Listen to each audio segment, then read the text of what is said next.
Bonjour, nous voudrions parler aujourd'hui d'un aspect extraordinaire des relations diplomatiques que nous pouvons apprendre des Nations Unies.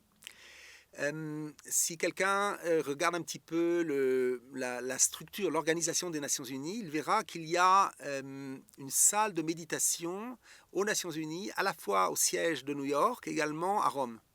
Donc dans deux endroits au monde, qui sont deux endroits importants.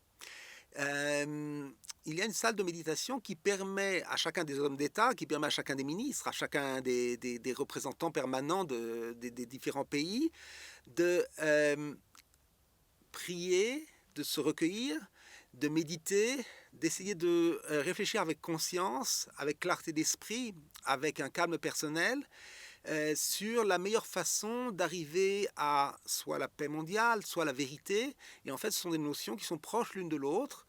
À partir du moment où un homme recherche la vérité, il ne recherche pas son intérêt personnel, eh bien, il arrive à la paix. Et la vérité en fait du Créateur, et non pas la vérité parfois des hommes, qui est la vérité des hommes est changeante. Et ces salles de méditation aux Nations Unies, à la fois à New York et à la fois à Rome, permettent d'arriver à cette clarté d'esprit, permettent d'atteindre cette vérité, chacun dans sa vie personnelle, mais également par la suite dans sa famille, sa collectivité, son environnement social, dans son pays et dans des espaces géopolitiques en Europe ou ailleurs. Et cette importance donc de la méditation personnelle, de cette relation privilégiée de sainteté, d'histoire avec le Créateur, que parfois certains hommes d'État ont ressenti dans des conditions qui sont connues, mais et parfois dans ces valeurs spirituelles, ces valeurs de vérité, ces valeurs de conscience sont en fait à la disposition de chacun d'entre nous. Ce sont des valeurs qui sont universelles.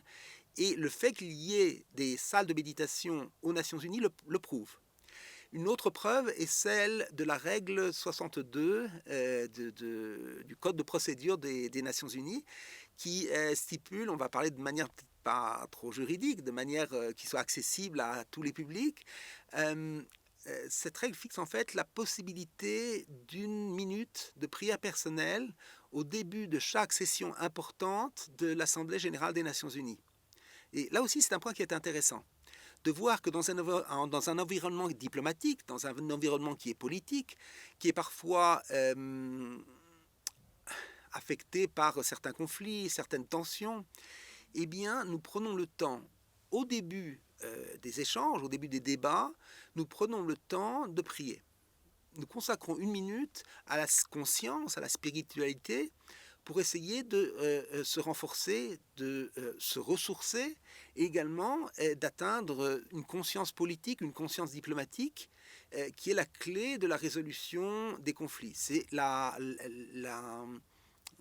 un mot en hébreu qui s'appelle pnimiyut. La pnimiyut, c'est la racine interne, la racine fondamentale, le principe fondamental de la paix, c'est de rechercher la vérité, de rechercher ce lien privilégié avec le Créateur. Et ça se fait dans cette salle de méditation, ça se fait par cette minute de prière personnelle devant 200 représentants de toutes les nations du monde. Au début du travail diplomatique, c'est une invitation pour nous à se renforcer dans ce domaine, à briser certains tabous, certains atavismes, certaines mauvaises habitudes du passé, et de voir qu'aujourd'hui le monde change, il change dans le bon sens, il change dans un renforcement de la conscience.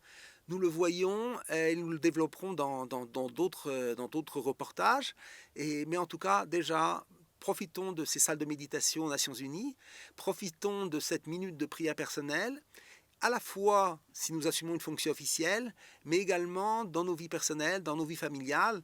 Cette minute peut être pratiquée partout, chez nous, à la maison, dans nos promenades, sur notre lieu de travail. Il suffit d'être tranquille dans sa pièce sans être dérangé, de fermer son smartphone pendant quelques minutes si c'est possible, et de regarder un petit peu sa vie, de développer sa conscience, de rechercher la vérité et de prier le Créateur. Car c'est ça la clé de la réussite, prier le Créateur. À bientôt.